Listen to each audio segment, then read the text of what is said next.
All right, I apologize that I'm going to have to break this into 2 videos, so my bad. So anyway, the last thing I was talking about was to develop your work. So more is pretty much always better when it comes to your assignments. I might, some assignments, I will mark you down significantly if it's too short. I don't know that I've ever marked anybody down for having too much. So if you want to err on the side of caution, have more. More is better. So when I grade pretty much all of your assignments, I don't take away points for mistakes necessarily. I award points for work, for good work, if that makes sense. Your essays are a little different. So in this instance, I'm mostly talking about your daily activities, your smaller writing assignments, your discussion boards, pretty much everything but your essays, I think. So I reward you for good work. I don't take away for bad work, if that makes sense. There really is a big difference. So when you do your quizzes or your reflection activities or your discussion boards, you have to prove to me your understanding. You have to prove to me that you read the chapter, that you can apply that information, that you can reflect on that information. And in doing that, in proving your understanding, you're earning your points. I'm not taking them away. I'm giving them to you if you earn them.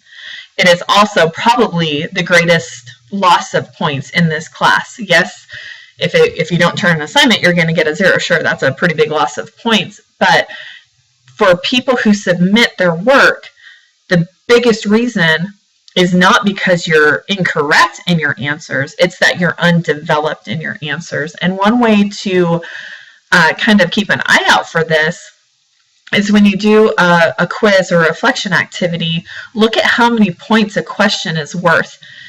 And when I say question, it's kind of that collective, I might have 3 questions in one, question.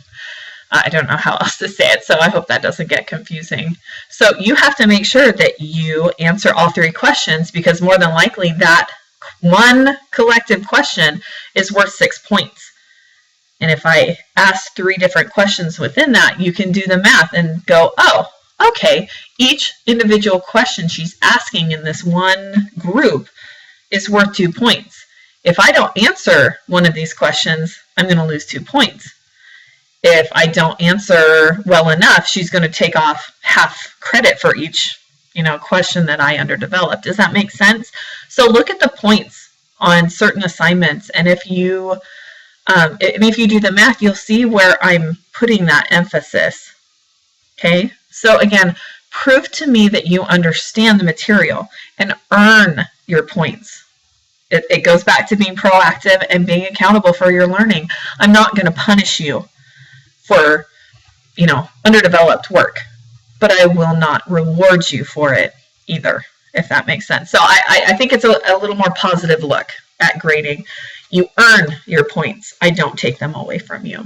But to earn them, you have to develop your work very, very well. And if you lose points for that, I will tell you. I will say, more development.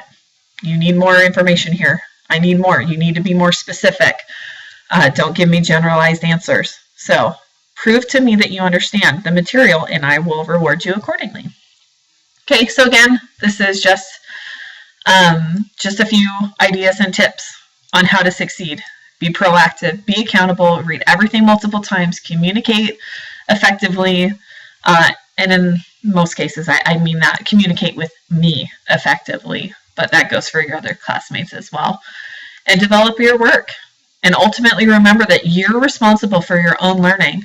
So you need to do what you can to ensure your own success. Because I want you to succeed.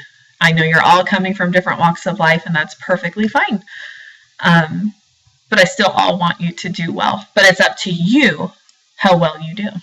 Okay, so if you have any questions, let me know. And if there's ever anything I can do to help you succeed, don't hesitate to ask.